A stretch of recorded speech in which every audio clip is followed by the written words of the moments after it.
उडदाच्या डाळीचे पापड बघा किती एकसारखे झालेले आहेत आणि अजिबात पाकडे तिकडे होत नाही. व्यवस्थित डब्यामध्ये भरून ठेवता येतात आणि एकदा करून ठेवले की वर्षभर आरामात टिकतात.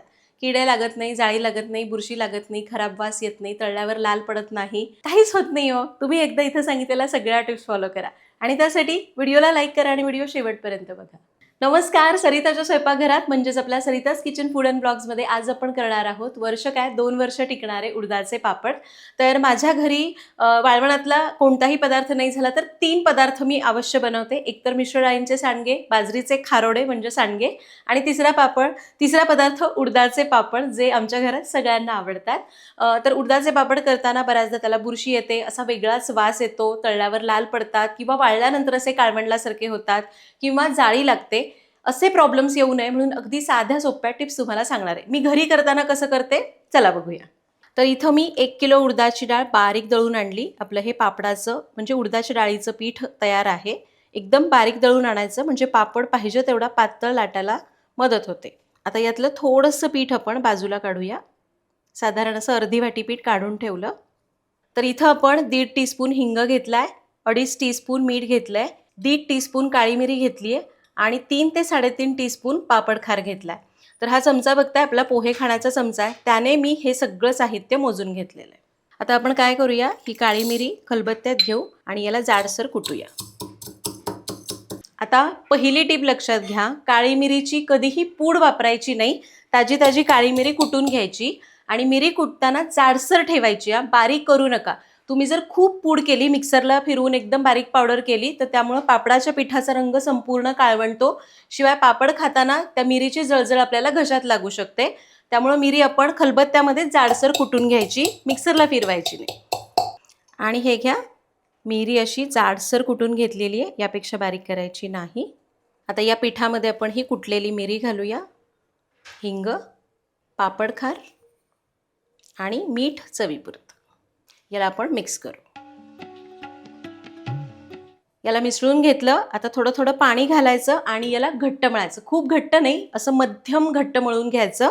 आणि हा जो ड्रेस घातलाय, तुम्हाला जर याची लिंक हवी असेल किंवा हा खरेदी करायचा असेल तर मी कमेंटमध्ये त्यांचा नंबर देते, तुम्ही डायरेक्ट कॉल करू शकता. पेड प्रमोशन नाही आहे, बरेच जण विचारतात म्हणून सांगते. आणि हे घ्या, पीठ आपलं मळून झालेलं आहे, तुम्हाला दिसत असेल. खूप जास्त मी पातळ केलं नाही, बऱ्यापैकी घट्ट आहे.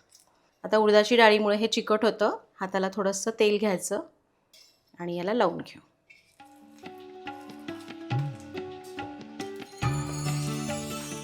उडदाच्या डाळीमुळे हे पीठ खूप चिकट होतं म्हणून आपण थोडंसं तेलाचा वापर केला, पण तेलाचा खूप जास्त वापर करू नका. तुम्ही जर पीठ मळताना लाटताना तेलाचा जास्त वापर केला तर पापड वर्षभर टिकतात पण त्यांना मेणचट वास येऊ शकतो. त्यामुळे खूप जास्त तेल वापरायचं नाही. आता आपण याला तेल लावून घेतलेलं आहे. याच्यावर झाकण ठेवायचं आणि याला कमीत कमी 2 तास आणि जास्तीत जास्त 3 ते 4 तास भिजून देऊ. तर जवळपास 1.5 तास झालाय, पीठ आपलं चांगलं भिजलंय. बघूया, या इकडे. तर हे बघा, पीठ आपलं चांगलं भिजलेलं आहे. आता याला चांगलं मऊ करून घ्यायचं आहे. आता इथं मात्र थोडं कष्टाचं काम आहे. आता आपल्याला काय करायचं, हे पीठ चांगलं असं चेचून घ्यायचं. खलबत्ता घ्यायचा, याच्यापेक्षा मोठा असा तो वरवंटा असतो तो घेतला तरी चालेल. स्वच्छ कोरडा खलबत्ता आणि याला ठेचायचं. असं केल्यामुळं काय होतं, पीठ इतकं मऊ होतं आणि त्यामुळं मग पापड जितके पाहिजे तेवढे पातळ लाटता येतात आणि लाटताना हात अवघडून येत नाही. एक 10 मिनटं तरी आपण हे पीठ उलट पलट करत चांगलं ठेचून घेऊया. तर हे बघा, पीठ मी जवळपास 10 मिनटं चांगलं चेचून घेतलेलं आहे. आता आपण काय करू, हाताला थोडं तेल लावायचं, जास्त तेलाचा वापर करायचा नाही. आपण यातला असा एखादा गोळा काढून घ्यायचा मोठा आणि याला असं खेचून मऊ करून घ्यायचं या प्रकारे. तर हे केल्यामुळं काय होतं ना, पापड चांगले फुलतात पण आणि पीठ चांगलं मऊ झाल्यामुळं पापड लाटायला सोपे जातात. फक्त थोडंसं तेलामध्ये हात घ्या, खूप जास्त तेल लावू नका हाताला, नाहीतर पापडाला मेणचट वास येईल. आता काय करते, मस्त मांडी घालून बसते आणि याला असं चांगलं खेचून घेते. तर तुम्हाला दाखवण्यापुरते 2च गोळे मी असे चांगले खेचून घेतलेले आहेत. आता आपण याच्या लाट्या करूया. पोळपाट किंवा असा मोठा पाट घ्यायचा किंवा तुम्ही ओटा स्वच्छ करून वापरताय तसं पण चालेल. अगदी थोडासा हाताला तेल लावलंय, खूप जास्त नाही. याचा आपण रोल करूया. रोल केल्यामुळं काय होतं, पापडाच्या लाट्या एकसारख्या येतात आणि मग पापड पण एकसारखे येतात. हे कसं ना, रोल केल्यावर पटापटा होत नाही, त्यामुळे असं थोडं खेचून घ्यायचं आणि मग रोल करायचं या प्रकारे. झालं ना एकदम मऊ मऊ पीठ. इतकं मऊ झालं असं वाटतं कधी एकदा पापड लाटायला बसते. तर असा मी पातळ रोल करून घेतलाय. आता आपण याला कापून घेऊया. दोऱ्याने पण या लाट्या कापल्या जातात किंवा आपण सुरीला थोडंसं तेल लावून घेऊन त्याने लाट्या कापून घ्यायच्या. चिकटतं ना, त्यामुळं दोरा किंवा तेल लावलेली सुरी वापरायची. असं कापून घेतलं की मग एकसारखे येतात म्हणून हे बरं पडतं. लाट्या कापून घेऊया. कापून झालं. आता परत थोडंसं तेल आणि हे या लाट्यांना असं लावून घ्यायचं. याने काय होतं, आपण या डब्यामध्ये भरून ठेवल्या की एकमेकांना चिकटत नाही. पण खूप तेल नाही, अगदी थोडंसं. जिथं जिथं तेलाचा वापर करायचा आहे अगदी थोडा थोडा, म्हणजे याला वास येणार नाही. तर याला तेल लावून घेतलं. एखाद्या भांड्यामध्ये किंवा डब्यामध्ये याला आपण झाकून ठेवूया, म्हणजे या वाळणार नाहीत आणि पापड व्यवस्थित लाटता येतील. किंवा तुम्ही कपडा वगैरे झाकून ठेवला तरी चालेल. याला आपण असं झाकून ठेवायचं. तर या डब्यामध्ये मी सगळ्या लाट्या करून ठेवलेल्या आहेत. आता आपण पापड लाटायला घेऊया. एक गोळी घेते, बाकीच्या झाकून ठेवायच्या. आता आपण मगाशी काढून ठेवलेलं उडदाच्या डाळीचं पीठ आहे, त्यामध्ये आपण याला घोळवून घ्यायचं आणि पापड लाटायचे. आता पापडाचं लाटणं घेतलंय, ज्याच्यावर अशा रेषा असतात. याने आपण याला लाटून घेऊया. गरज लागेल तेवढंच पीठ लावायचं आहे, जास्त पीठ लावायचं नाही. आता थोडंसं चिकटतंय तर आपण नुसतं थोडंसं पीठ असं भुरभुरायचं किंवा असं पुसून घ्यायचं, बस इतकंच. लक्षात घ्या, पापड लाटताना तेल लावायचंच नाही आणि पीठ लावायचं आहे तर अगदी थोडं लावायचं. सुरुवातीला जेव्हा एकदाच लाटी बुडवून घ्यायची पिठामध्ये आणि त्यानंतर अगदी थोडंसं असं पुसायचं जिथं चिकटतंय. जास्त पिठाचा वापर केलेले पापड अगदी 2 ते 3 महिन्यामध्ये त्याला लगेच जाळी येते आणि कडवट वास यायला सुरुवात होते. त्यामुळं खूप जास्त पीठ लावायचं नाही. पीठ चांगलं मळलं, छान खेचून खेचून मऊ केलं ना की मग बघा पापड अगदी पटापट, खूप जास्त पीठ न लावता, तेल न लावता लाटता येतील. तुम्हाला जसा हवा तसा लहान मोठा पापड करू शकता. मी खूप पातळ पापड लाटणार नाही, कारण ते ना लगेच करपतात तळल्यावर, म्हणून मी मध्यम जाड ठेवते. आणि असं रेषांचं लाटणं असेल ना, खूप कमी जोर लावता सुद्धा पापड चांगला पटकट पटपट पटपट लाटता येतो. पापड लाटून झाला, या दाखवते. तर हे बघा, पापड मस्त लाटून झालाय. ही साईज ठेवलेली आपल्या हाता एवढी साईज आहे आणि खूप पातळ केला नाही किंवा खूप जाड ठेवला नाही. असं आपण धरतो ना, त्यावेळी माझा हात अगदी थोडा थोडा दिसतोय. खूप ट्रान्सपरंट नाहीये, पण अगदी हलका हलका दिसतोय. आता हा पापड मी इथं लाटून तयार केला, पण असं उभं राहून पापड लाटायचे नसतात. मस्त मांडी घालायची आणि पापड लाटायचे. तुम्हाला दाखवायचं म्हणून मी एक इथंच दाखवला. आता मी काय करणार आहे, एक मस्त साडी किंवा कॉटनची ओढणी घरामध्येच अंथरायची. उन्हामध्ये पापड वाळवायचे नाहीत. घरामध्येच ओढणी अंथरायची. जसे असे मांडी घालून मस्त बसायचं. जसे जसे पापड लाटून होतील तसं तसं त्या ओढणीवर किंवा सुती कपड्यावर आपण छान असे पसरवून घ्यायचे. पापड असे पसरवले ना, एक फॅन चालू करायचा बरं का, आणि जागा हवेशीर पाहिजे. पापड पसरवले की एक अर्ध्या तासाने हलके हलके हडकायला सुरुवात होते. एकदम कडकडीत वाळवायचे नाहीत, नाहीतर त्याचा चुरा होतो. असे हडकल्यासारखे झाले, साधारण एक अर्धा तास किंवा 20-25 मिनिटं फॅन खाली वाळले की मग एकावर एक ठेवायचे. असे 20-25 पापडाची चवड लावायची. याने काय होतंय की पापड असे वाकडे तिकडे होत नाहीत, कारण वरून भार आलेला असतो ना, त्यामुळं अर्धा तास वाळून द्यायचे. अर्धा तास झाला की एकावर एक अशी चवड लावून ठेवायची. पाहिजे तर असं हलकं काहीतरी त्याच्यावर नॅपकिन वगैरे ठेवू शकता, म्हणजे पापड असे वाकडे तिकडे होत नाहीत आणि डब्यामध्ये भरायला सोपे पडतात. आणि हे घ्या, आपले उडदाच्या डाळीचे पापड तळण्यासाठी, खाण्यासाठी तयार आहेत.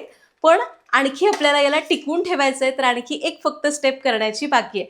तर तुम्ही बघितलं, मी संध्याकाळी पापड करायला बसले होते. पापड घरामध्येच फॅन खाली अंथरले होते आणि अर्धा एक तास झाला की एकावर एक ठेवले, जेणेकरून ते वाकडे होणार नाहीत. त्यामुळे बघा, अगदी छान पापड तयार झालेले आहेत. पण बरेच जण काय करतात, हे आत्ता खाण्यासाठी तयार आहेत बाबा, थोडा वेळ वर ठेवतात आणि डब्यात भरतात.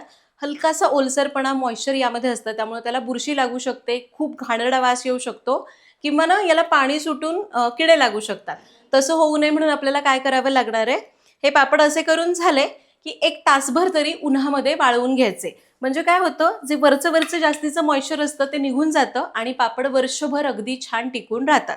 मी काय करते, इथे एक परात घेतली आहे. एका परातीमध्येच हे पापड थोडे थोडे पसरवून घेते. थोडं थोडं पसरवायचं, अगदी कंप्लीट पसरवण्याची गरज नाहीये. तर एक परात म्हणता म्हणता मी 3 ताटांमध्ये याला पसरवलंय. इतकं असं एकदम पातळ पसरवण्याची गरज नाही, असं रॅन्डमली पसरवून घ्यायचं. आता याला एक तासभर ऊन दाखवून घेऊ. याने काय होईल, याच्यातलं मॉइश्चर निघून जाईल आणि पापड वर्षभर टिकायला मदत होईल. चला.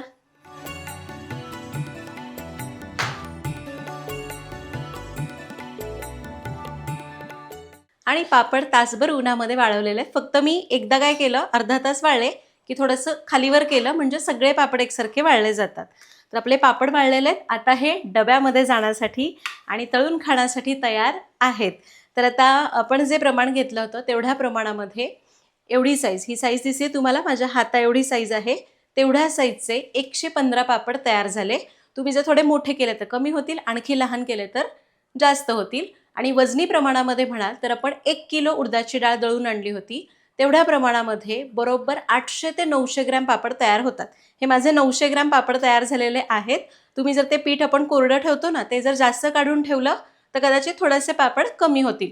तुम्हाला जर 1 किलो बरोबर पापड करायचे आहेत, विक्रीसाठी ठेवायचे असतील, तर 1 किलो डाळीमध्ये 900 ग्रॅम पापड तयार होतात. मग तुम्ही 1.25 किलो डाळ वगैरे घ्या, म्हणजे मग तयार होणारे पापड बरोबर 1 किलो होतील.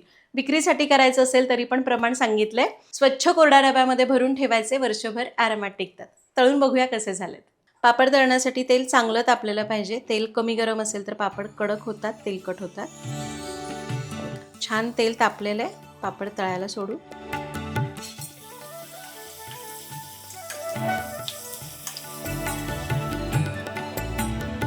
मस्त पापड तळला जातोय.